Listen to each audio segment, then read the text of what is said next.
Hi sir, this is T. Kushi from ITA and my roll number is 37 and my topic for Tech Talk for TOC subject is Building Blocks of Software Design. So let us know what are the building blocks of software design in a detailed manner. So software design is an interactive process through which requirements are translated into a blueprint for constructing the software. Initially, the blueprint depicts a holistic view of software. So process of designing the software.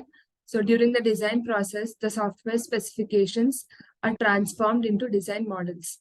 Models describe the details of the data structures, system architecture, interface, and components. Each design product is reviewed for quality before moving to the next phase of software development. At the end of the design process, a design model and specification document is produced. This document is composed of the design models that describe the data, architecture, interfaces, and components.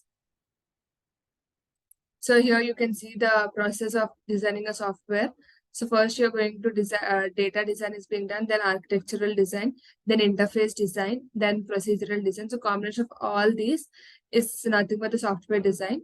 So here you'll have process specification, PSPEC, entity relationship diagram, data dictionary.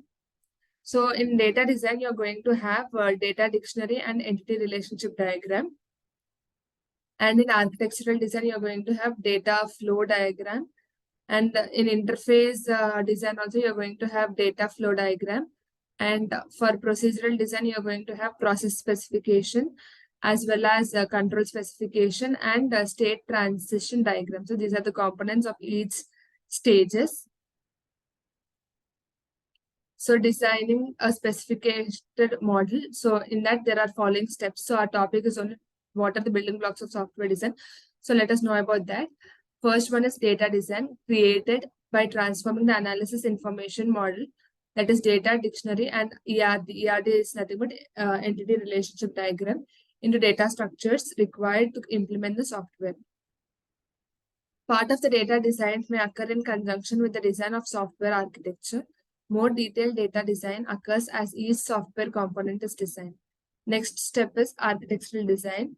Defines the relationships among the major structural elements of the software, the design patterns that can be used to achieve the requirements that have been defined for the system, and the constraints that affect the way in which the architectural patterns can be applied. It is derived from the system specifications. The analysis model and the subsystem interactions defined in the analysis model is DFD, that is data first data. The next is interface design. This design describes how the software elements communicate with each other, with other systems, and with human users.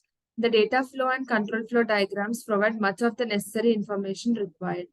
Coming to procedural or component level design, so it is created by transforming the structural elements defined by the software architecture into procedural descriptions of software components using information obtained from process specification, that is PSPEC, and control specification, CSPEC, and state transition diagram, STD.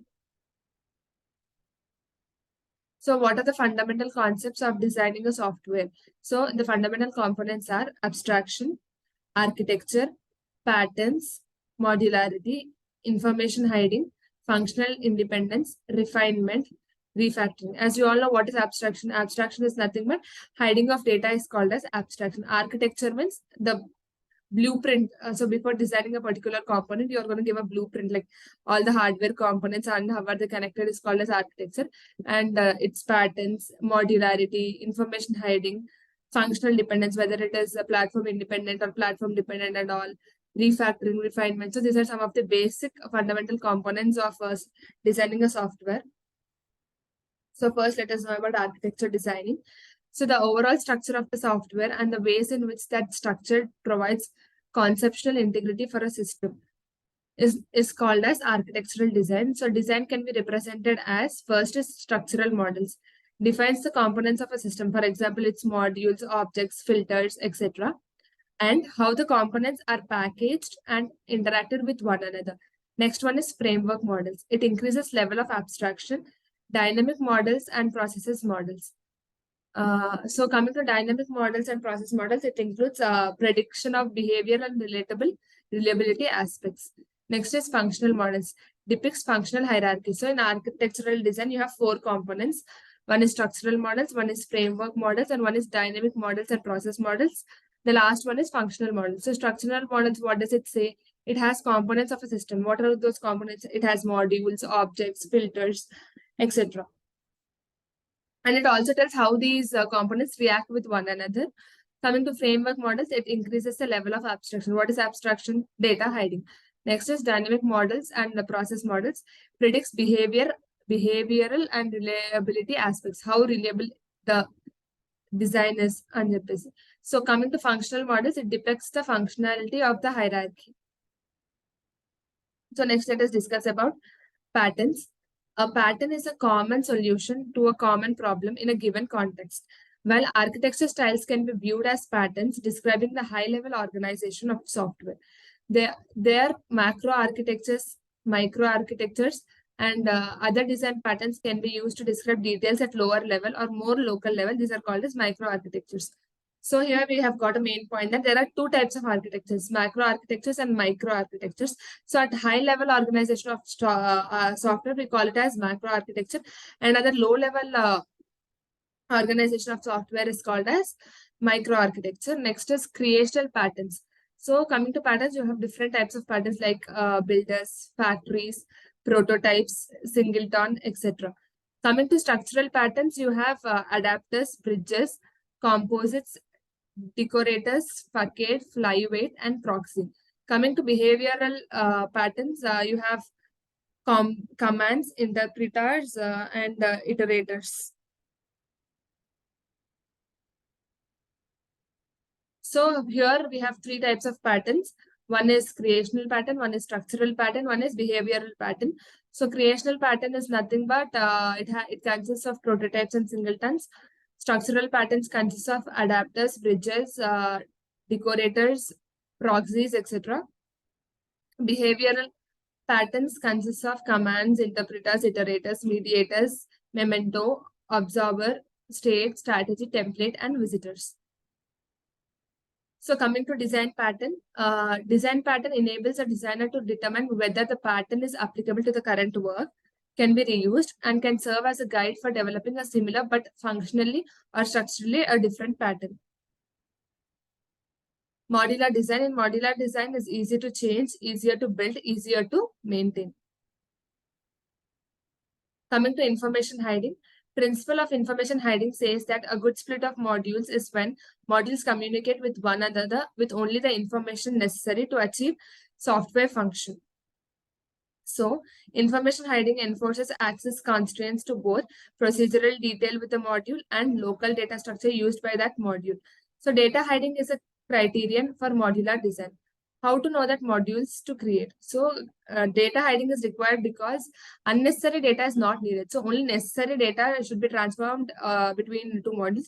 So, for example, when you are sending messages in WhatsApp, there will be a huge code written behind it. But the user is not bothered of the code. He only knows that he is typing a message and sending it.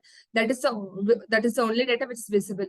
The rest all data, the code which is written to send that message from one person to another person or for the communication, that is not needed by the user. So that data is hid. So only necessary information is to be viewed and unnecessary information is to be hidden. So this is also called as abstraction or information hiding.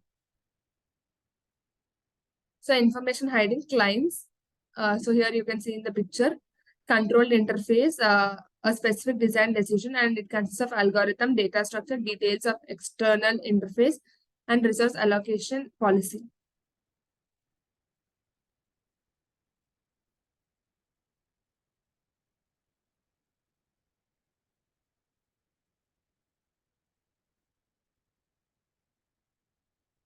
So what are the benefits of information hiding? It reduces the livelihood of side effects, limits the global impact of local design decisions, emphasizes communication through controlled interfaces, discourages the use of global data, leads to encapsulation, an attribute of high quality design, and results in higher quality software. So what is encapsulation? Combining the whole data into one single unit.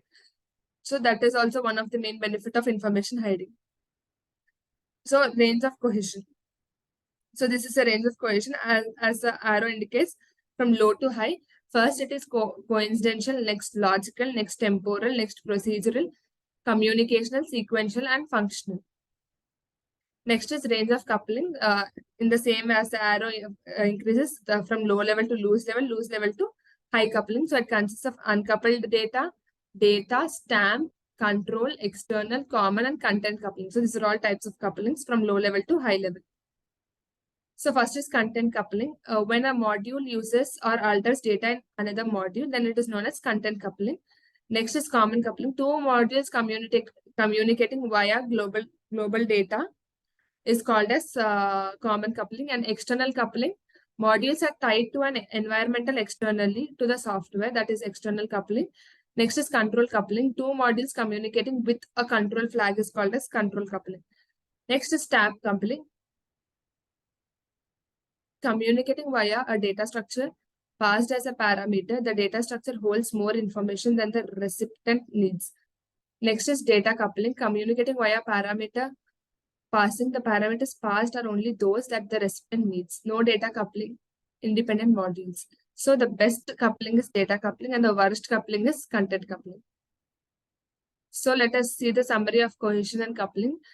Cohesion, the measure of strength of the association of elements within a module is called as cohesion. The measure of interdependence of one module to another is called as coupling. Cohesion is the degree to which the responsibility of the single component form a meaningful unit. Here, coupling, it describes the relationship between the software components. Cohesion, it is a property or a characteristic of an individual module, whereas coupling, it is a property of a collection of modules. So let us, I hope you are clear about all the topics. Let us give a quick review of what all we have learned.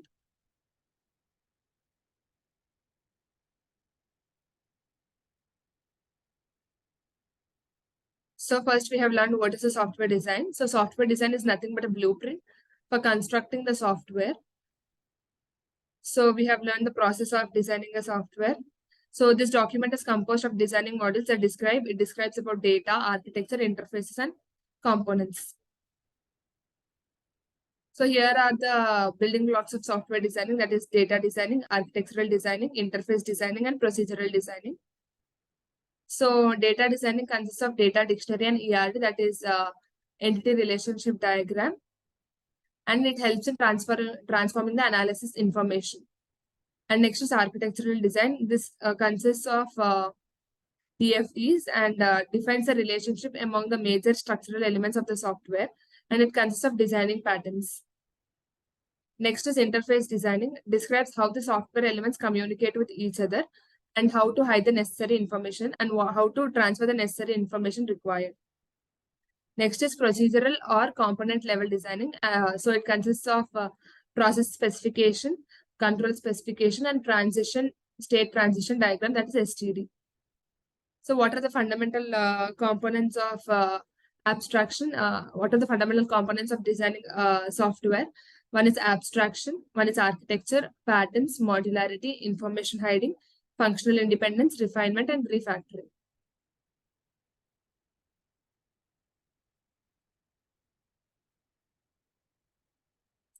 So coming to architecture design is nothing but the overall structure of the software and the ways in which that structure provides conceptual integrity for a system. So it consists of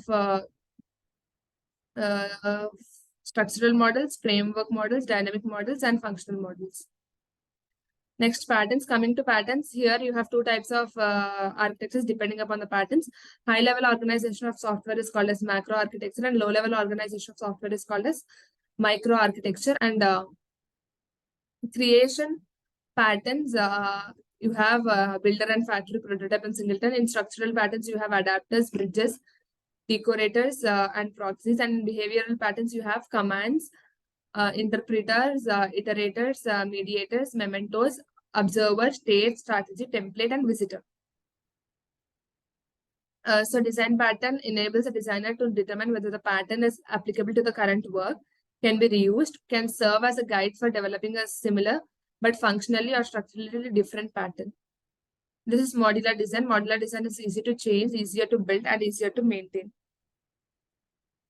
Information hiding is nothing but the data hiding is a criterion for a modular design. So only necessary data will be seen or transferred while communicating between the modules. So what are the benefits of information hiding? Discourages the use of global data, leads to encapsulation, results in higher quality software, and reduces the livelihood of side effects. This is range of cohesion, coincidental, logical, temporal, procedural, communicational, sequential, and functional. Range of coupling is uncoupled data, stamp, control, external, common, and content. So content coupling is the worst coupling, and data coupling is the best coupling, and types of couplings are content coupling, common coupling, external coupling, control coupling, stamp coupling, data coupling, and no data coupling. So the difference between cohesion and coupling is that cohesion is a measure of strength of the association of elements within a module. It is the measure of interdependence of one module to another. It is cohesion is the degree of which the responsibility of a single component form a meaningful unit, whereas coupling, it describes the relationship between software components. Cohesion is a property or a characteristic of an individual module, whereas coupling, it is a property of a collection of modules. So thank you. I hope you have understood clearly about the building blocks of software designing and their basic components, and you have understood about cohesion and coupling clearly. Thank you so much.